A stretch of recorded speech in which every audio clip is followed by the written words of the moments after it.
Shalom saudara terkasih. Shalom, belum terlambat mengucapkan selamat tahun baru 2022. Biarlah kiranya kasih karunia dan damai sejahtera dari Tuhan kita Yesus Kristus bertahta di dalam hidup Bapak Ibu Saudara sekalian di GBI-RBP. Saudara terkasih, tema pada siang hari ini saya diberi kesempatan oleh Pak Gembala Filipus Joko untuk tetap berada di dalam tema besar GBI-RBP yaitu mengenai kekudusan. Kalau nggak salah dari Ibrani 12:14, di mana dikatakan berusahalah untuk hidup damai dengan semua orang, kejarlah kekudusan, sebab tanpa kekudusan tidak seorang pun akan melihat Tuhan. Nah saudara terkasih,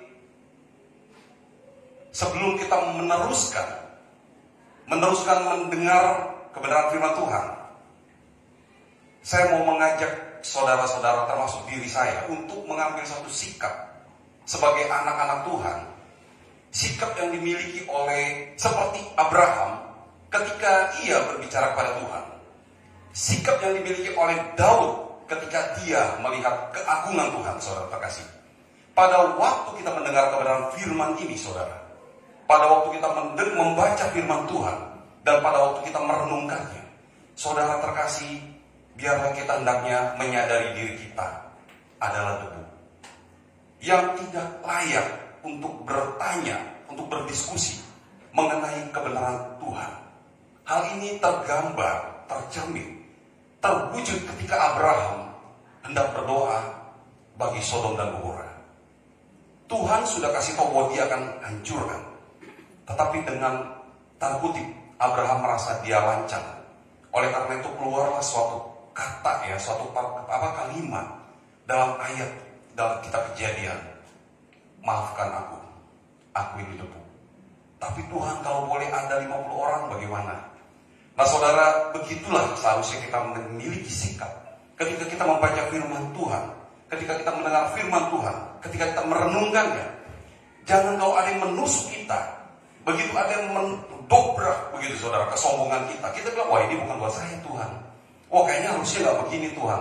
Wah saya nggak setuju dengan dengan tafsiran, dengan khotbah yang disampaikan. Saudara, ingatlah kita ini debu. Dan yang seperti yang dimiliki oleh Daud ketika dia melihat langit, bintang segala isi yang Tuhan ciptakan, saudara. Kalau saudara ada di Google itu, saya pernah lihat antar begitu besar ya kan, sampai di bumi sampai kecil sampai ada kita, saudara. Kita tuh nggak kelihatan kalau dilihat dari galaksi, apalagi dari seluruh alam semesta, kita nggak ada apa-apa ya. Tetapi kalau begitu Daud menyatakan, saudara, waduh, kok Tuhan mau berbicara sama kita? Kok Tuhan mau memberikan firman-Nya bagi kita? Kok Tuhan mau mengutus anaknya bagi kita? Siapa anak manusia?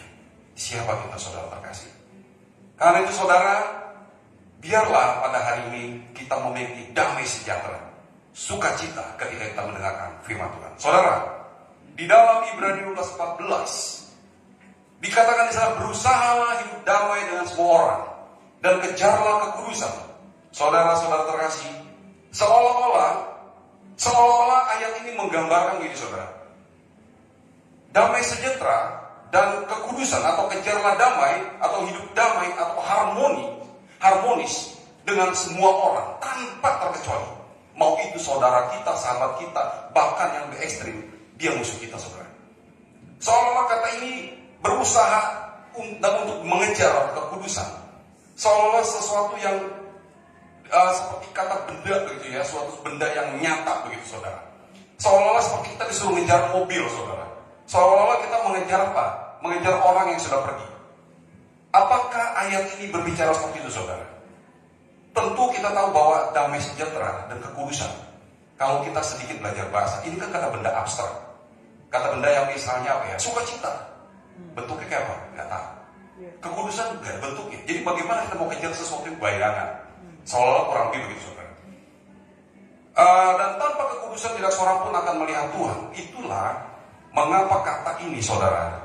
Saya mengajak kita next slide-nya di slide ketiga kalau nggak salah. Nah saudara, saya ingin kita belajar sedikit.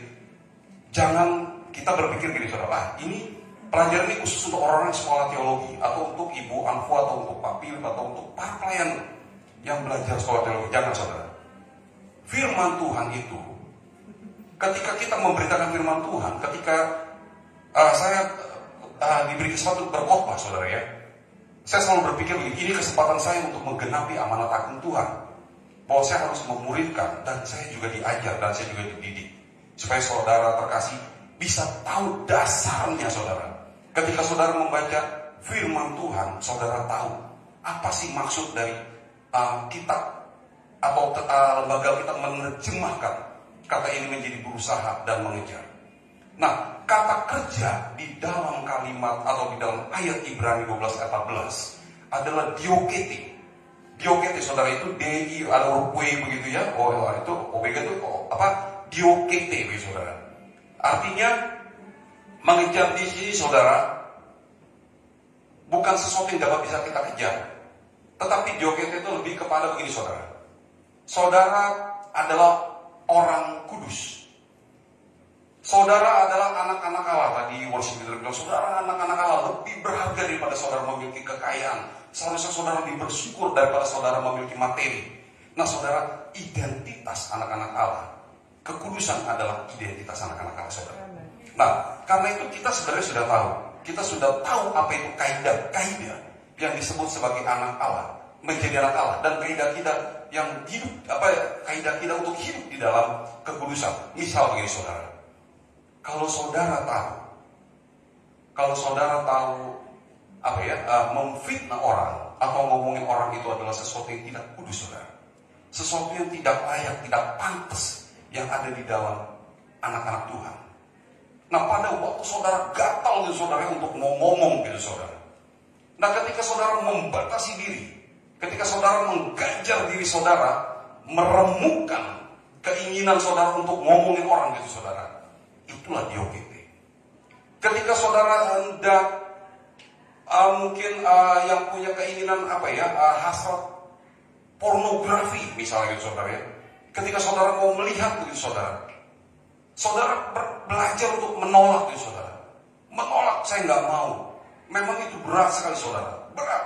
Bukan hanya 1 hari, 2 hari, 3 hari, dan ini seumur hidup kita akan menemukan hal seperti itu. Dan banyak lagi hal-hal yang tidak mendatangkan kekudusan di mata Tuhan. Dan ketika kita belajar membatasi diri kita saudara, membatasi, itu adalah diokete. Ketika kita berusaha keras gitu saudara untuk tidak melakukan apa yang tidak berkenan di hadapan Tuhan. Nah saudara, dan kata kerja diokete ini saudara, perintah ini saudara, kejarlah, itu memiliki 2 hal yang harus dikejar. Yang pertama adalah eirenen, damai sejahtera. Yang kedua adalah ton hagiaspon, kekudusan saudara. Nah saudara, 2 hal yang perlu dikejar di dalam gaya hidup atau kehidupan anak-anak Tuhan. Tidak ada yang lebih utama dari yang ini saudara. Apakah kita lebih dituntut untuk berdamai sejahtera, mengejar damai, atau kita dituntut untuk mengejar kekudusan saudara? Ini tidak ada yang harus lebih dahulu. Karena kalau kita menafsir ini menjadi lebih dahulu, misalnya kita harus kejar damai sejahtera. Memang begini saudara, menjadi anak-anak Tuhan, khusus menjadi orang Kristen, kita selalu disorot, selalu diamati begitu saudara. Bagi orang yang ada di luar Kristen, kita akan dituntut perbuatan kita saudara. Kok kamu orang Kristen, kok begini ya? Percuma kamu ke gereja, kamu jadi orang Kristen, tapi kamu suka bertengkar sama orang. Akhirnya kita harus mendahulukan saudara, mendahulukan damai sejahtera. Nah kalau ini saudara, kalau ini menjadi utama, maka kita akan jatuh kepada legalistik. Sedikit-sedikit kita mikirnya Pak, kita harus berbuat kepada baik sama orang, selalu itu yang dituntut. Tapi akhirnya Pak, fokusnya kepada diri sendiri saudara. Fokusnya bahwa saya nggak mau dipandang orang Kristen yang KTP begitu, atau saya sebagai anak Allah yang munafik gitu kan. Akhirnya selfish gitu saudara. Segala sesuatu yang kita perbuat untuk diri kita, untuk kepentingan kita, untuk nama baik kita. Dan kalau dari pihak dalam, dari pihak orang-orang Kristen sendiri, Sering juga ini ditutup begini, percuma kamu ke gereja, percuma kamu melakukan perbuatan baik, percuma kamu kasih persembahan, percuma kamu jadi worship leader, tetapi kamu tuh nggak melakukan perbuatan baiknya, nggak kudus gitu ya. Jadi serba bingung saudara. Sebenarnya kalau apa yang perlu kita kerjakan dahulu? Nah kalau kita karena takut dibilang tidak kudus, akhirnya kita melakukan sesuatu supaya kita dibilang kudus, itu pun selfish saudara. Karena itu dua hal ini yang perlu dikejar. Memang dia dapat dipertukarkan, artinya boleh kita kejar yang ini, boleh kita kejar yang itu, tetapi sebenarnya saudara, kalimat ini sedang menunjukkan sebuah tujuan. Tujuannya saudara adalah begini saudara. Kalau saudara berusaha hidup damai dan mengejar yang namanya kekudusan, tujuannya saudara akan melihat Tuhan. Nah, mengapa kata melihat Tuhan? Kata melihat Tuhan tidak disandingkan, next ya. Saya bikin coretan bagi saudara. Tulisan saya memang hancur banget saudara. Jadi begini saudara. Di situ yang diagram biru itu saudara ya, ada kejarlah yang atas itu adalah damai sejahtera dengan semua orang dan kekudusan. Mengapa kekudusan ini saya kasih garis relasi gitu ya, garis hubungan? Tanpa itu saudara, tanpa kekudusan. Mengapa tanpa kekudusan kita tidak bisa melihat Tuhan? Kenapa Alkitab, Lembaga Alkitab Indonesia, kenapa tidak menerjemahkan tanpa engkau hidup damai sejahtera, tanpa engkau hidup berdamai dengan semua orang, engkau tidak dapat melihat Tuhan. Mengapa harus tong hagiaston? Mengapa hukoris itu harus dihubungkan dengan tong hagiaston? Mengapa tanpa kekudusan harus dihubungkan dengan kekudusan saudara?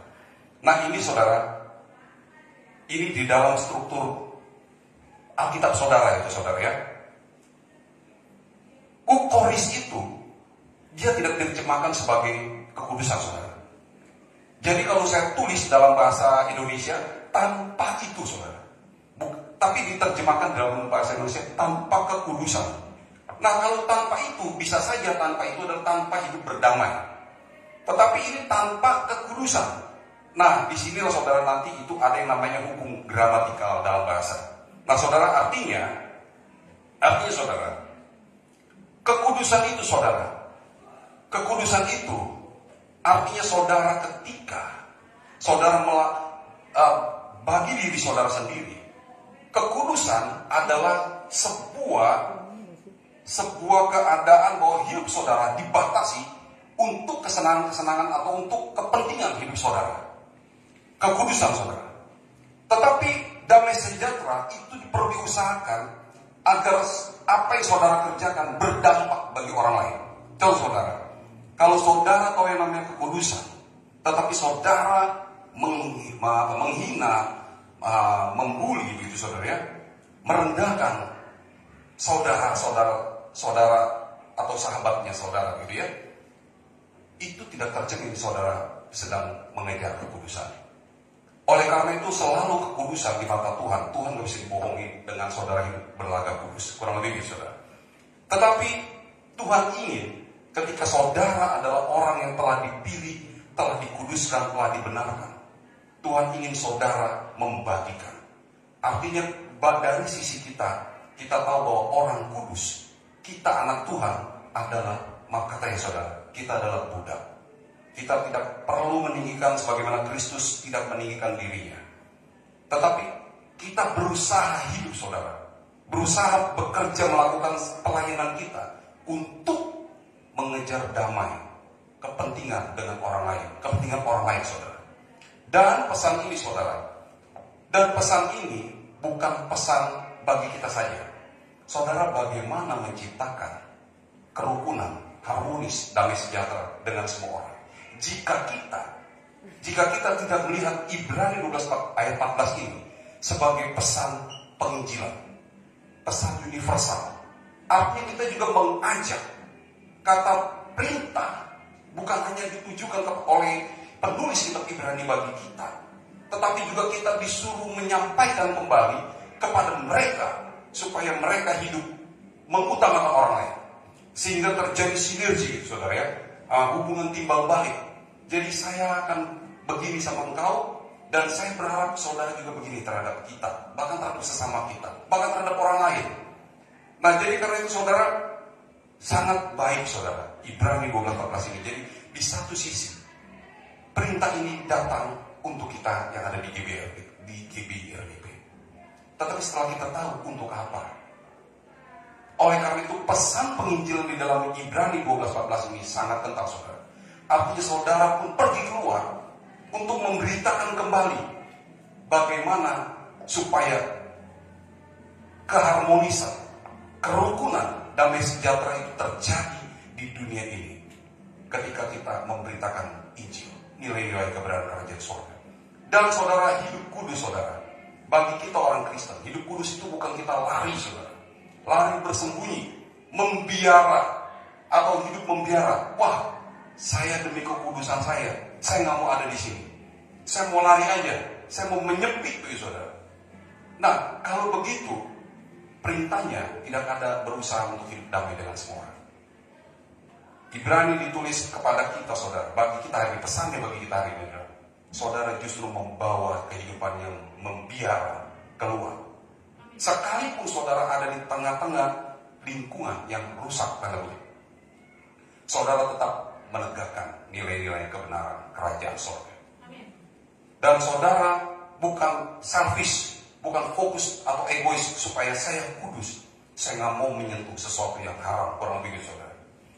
Tetapi justru kekristenan adalah agama, adalah kepercayaan, adalah relasi ketika kita disakiti, yang mungkin diizinkan Tuhan kita untuk difitnah, dihina saudara, direndahkan oleh orang-orang lain, atau bahkan kita dimusuhi saudara. Kekristenan adalah suatu hubungan ketika kita diterima oleh Bapa, ketika kita dipilih oleh Bapa, maka kita dapat memeluk musuh kita saudara, kita dapat mengampuni mereka, kita dapat mengasihi mereka. Itulah yang Tuhan ingin ketika kita mau hidup dan kekudusan. Justru itu tindakan itu nyata terlihat ketika kita dapat mengusahakan damai sejahtera kepada semua orang. Nah saudara, itulah yang terkenal di hadapan Tuhan saudara. Dengan perintah ini saudara juga menekankan kekudusan ada begini saudara.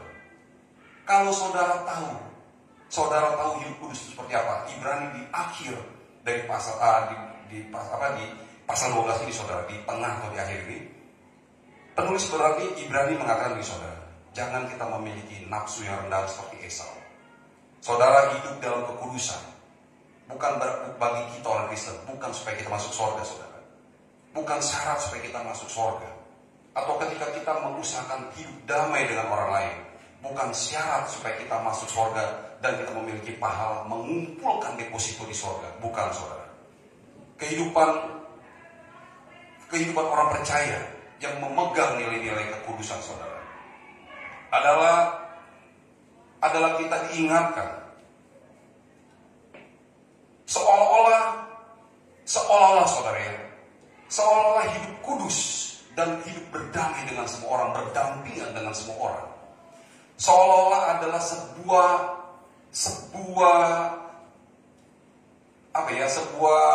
pemberitahuan ya saudara, sebuah informasi yang diberikan bagi saudara. Jangan-jangan kalau saudara tidak hidup kudus dan tidak menciptakan damai dengan orang lain, saudara akan ditolak seperti Esau yang menganggap remeh demi nafsunya hanya untuk makan ya saudara. Bagi saya itu gak penting, bagi saya kekudusan gak penting, yang penting saya sudah jadi anak Tuhan, yang penting saya sudah pasti diberkati anak sulung. Jadi gak penting buat saya. Seolah-olah seperti itu saudara.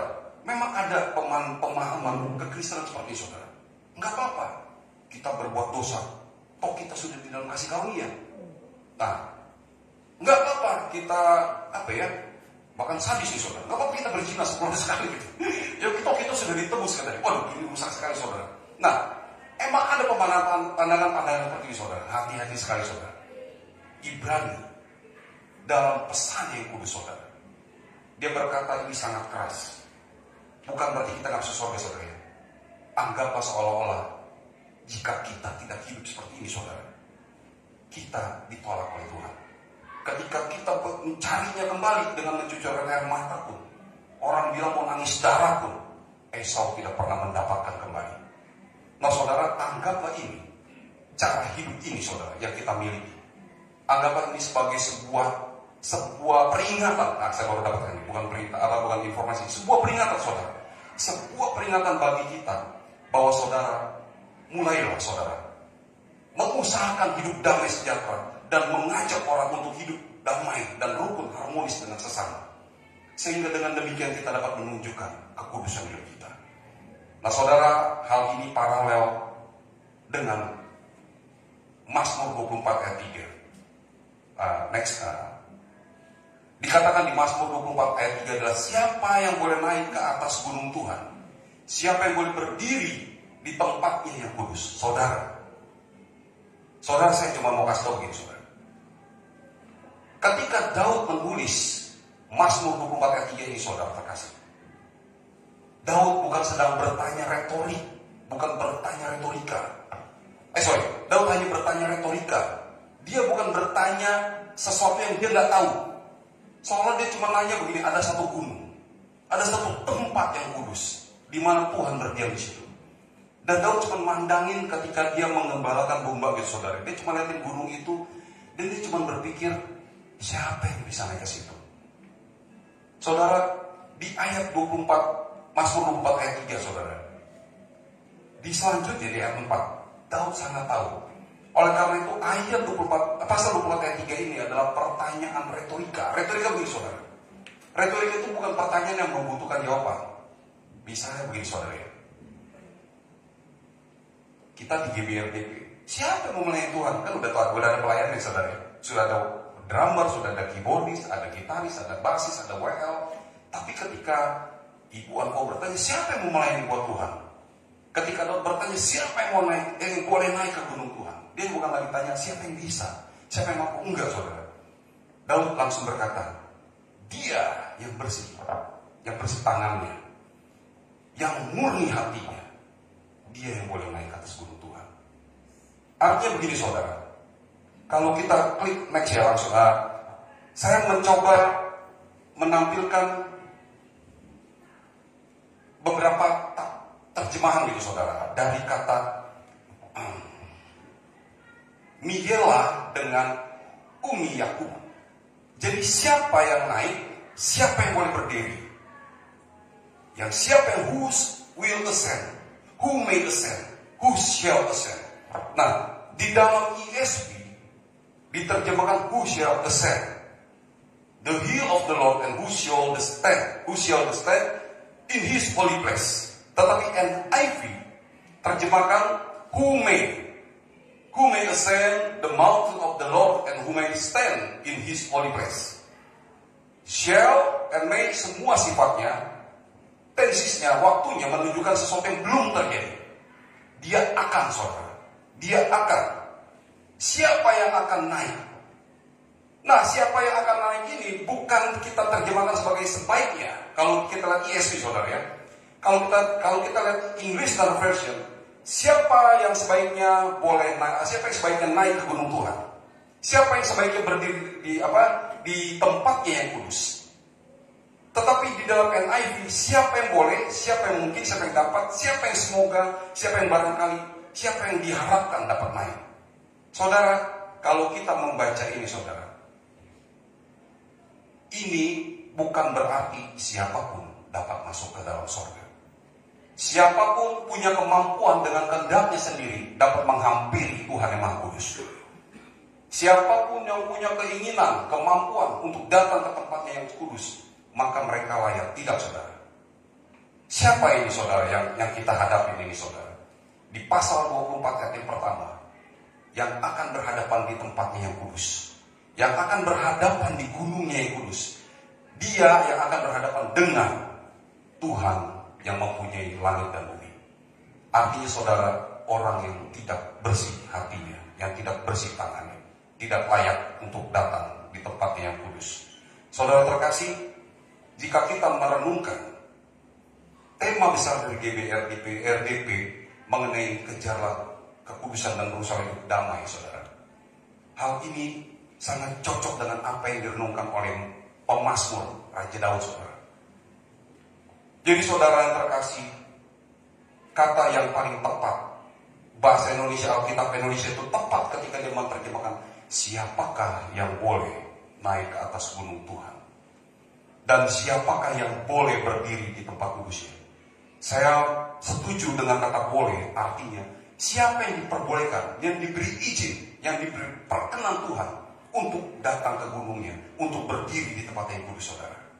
Seperti Musa, ketika Tuhan menampakkan diri dalam semak belukar, bukan Musa yang mencari Tuhan, maka Tuhan menampakkan diri. Tetapi Tuhan terlebih dahulu ada menampakkan diri, dan dia memanggil Musa. Dan dia memanggil saudara dan saya. Siapa saja pernah naik ke Gunung Mutir itu. Siapa saja pernah ada di dalam baitnya, di dalam tempatnya yang kudus, saudara. Tetapi apakah mereka bertemu Tuhan, pencipta, pemilik langit dan semesta ini? Saudara terkasih, life in His presence. Hidup di hadiratnya, saudara. Hidup di hadiratnya adalah saudara bisa duduk di tempat ini. Saudara bisa berdiri di tempat ini. Saudara bisa memuji Dia, saudara. Tetapi saudara berkenan di hadiratnya, di hadapannya, saudara. Saudara dan saya sendiri yang mengetahui. Apakah tangan ini, saudara, yang bersih? Artinya setelah dia bersihkan, dia sucikan, saudara. Di dalam Mazmur, saudara, kitab sastra, saudara, tangan berarti sesuatu menjadi instrumen atau alat untuk melakukan suatu tindakan, suatu perbuatan. Nah, saudara, apakah tindakan atau perbuatan saudara sudah berkenan di hadapan Tuhan? Apakah saudara yang tangannya sudah dikuduskan, hatinya sudah dimurnikan, engkau sudah kudus, engkau sudah bersih, engkau sudah dibersihkan, engkau sudah dikuduskan? Apakah saudara sudah berbuat untuk mendatangkan damai sejahtera bagi saudara-saudara sekalian, bagi teman-teman saudara sekalian? Dan ketika saudara boleh duduk, boleh berdiri di tempat ini, atau di rumah saudara, atau di bisnis saudara, di kantor saudara, dimanapun saudara berada, apakah saudara merenungkan, pernah memikirkan, apakah kita benar-benar pernah hidup, pernah berdiri, pernah menghampiri tempatnya yang kudus? Soal itu saya, saudara. Soal itu saya, saudara. Pemazmur mengingatkan kita, sekalipun kita ada di lokasi tempat yang ditunjuk itu, saudara, jikalau kita tidak pernah berbuat untuk mendatangkan kebaikan, damai sejahtera bagi orang lain, mengusahakan terciptanya damai di mana tempat saudara tinggal, saudara sedang mengejar kekudusan yang palsu. Saudara sedang mengejar damai sejahtera yang sia-sia, yang semua agama ajarkan, saudara. Tetapi jikalau saudara merenungkan apa yang Daud katakan, bukan saudara mampu, saudara bisa jadi pemusik, punya skill, maka saudara bisa menjadi pemusik. Itu bukannya who makes sense. Itu bukannya meyela, bukannya meyaku, bukan itu, saudara. Jadi ketika kita main musik, ketika kita jadi worship leader, ketika kita jadi orang tua, ketika kita jadi pelajar atau pegawai, bukan berdasarkan kemampuan kita, bukan fokus kepada diri kita, saudara, tetapi kita fokus untuk ketika saya melayani, ketika saya bermain musik, ketika saya jadi silat, saya ingin jemaat di sini sukacita memuji Tuhan. Saya ingin jemaat di sini teriringi menyanyi dengan rapih, begitu, saudara, ya. Tidak fals, tidak ke kiri, tidak ke kanan, gitu. Tidak berdosa, tidak melenceng, gitu, saudara. Ketika kita menjadi pegawai atau kita jadi pimpinan sebuah usaha, kita bukan dengan sombong, gue punya duit, gue bisa bayar lu, gue bisa gaji lu, supaya lu bisa hidup sejahtera. Jangan, saudara. Kita harus memiliki hati yang bersih, saudara. Bahwa ketika kita diberkati, ketika kita dikuduskan, kita ingin memberi damai sejahtera. Kita ingin membagi berkat buat mereka, saudara. Dan seolah kita menganggap itu bukan punya kita, saudara. Itu kewajiban yang perlu kita salurkan buat orang lain. Dan bahkan ketika kita bekerja, kita sekolah, kita kuliah, saudara. Ingat, saya udah bayar loh. Saya udah bayar, guru gak boleh atur saya. Sekolah harus saya atur. Gak begitu, saudara. Segala sesuatu yang kamu kerjakan, kerjakan buat Tuhan. Amen. Kalau kamu belajar, kalau kamu mahasiswa, kamu belajar dengan sungguh-sungguh, supaya cita-citamu bukan selfish, tetapi bagaimana suatu hari kelak kamu dipersiapkan, kita dipersiapkan untuk membangun negeri kita, kota kita, dan mungkin pelayanan kita, saudara. Juga demikian kepada para tuan-tuan. Juga Alkitab ingatkan, janganlah semena-mena. Karena di atas kita ada Tuhan. Kepadanya kita memberikan pertanggungjawaban. Nah, saudara, pada siang hari ini, kesimpulan dari firman Tuhan adalah, saudara, jangan sia-sia ketika kita beribadah, kita datang memuji memuliakan Tuhan. Ketika kita bekerja, kita berusaha. Tetapi, saudara, kita ketika berdiri di suatu tempat, kita tidak berdiri di hadapan Tuhan. Sekalipun ini mimbar, ini salibnya, saudara. Itu digambarkan oleh Yesus seperti seorang yang sombong. Ketika dia berdiri di hadapan Tuhan, dia berkata, saya tidak seperti pemungut cukai. Tuhan bilang orang itu bukan hanya tidak dibenarkan, dia berdiri di tempat yang salah. Kurang lebih kalau Yesus pada hari ini, saudara, lu tuh salah tempat. Kalau lu mau ngomong kayak begitu, lu mampu, lu sanggup, lu bukan di sini. Kurang lebih begitu, saudara ya. Tetapi ada pemungut cukai yang berdiri di belakang, dia kebuk-kebuk badan saudara. Tuhan, aku gak layak, aku malu, aku gak pantas. Tapi Tuhan bilang, itu yang dibenarkan. Itulah sikap hidup ketika kita ada di dalam hadiratnya. Saudara, biarlah firman ini mengingatkan kita semua, saudara dan saya. Ketika kita berada di tempat ini, saudara, bukan karena tadi yang memberi kesaksian Bapak, bukan karena hebat kita, bukan karena kekuatan kemampuan kita, tetapi oleh karena anugerah Tuhan. Dan setelah kita tahu menyadari ini, saudara, kiranya hal ini dapat membawa dampak bagi lingkungan sekitar kita. Memang gak enak, saudara, ketika kita diomongin, ketika kita dihina, ketika kita difitnah, direndahkan, saudara. Tetapi ketika kita taat, saudara, kita akan menghasilkan yang namanya ketekunan. Dan ketekunan yang tidak enak ini, kalau kita terus berlatih bersamanya, saudara, kita akan menemukan sukacita, saudara terkasih. Dan kita akan melihat bagaimana kekudusan Allah menjadi juga milik bagian milik saudara. Dan saudara akhirnya dapat melihat Tuhan. Dan juga orang di sekitar saudara dapat melihat Tuhan Yesus yang hidup di dalam hidup saudara. Terpujilah Tuhan. Mari kita berdoa.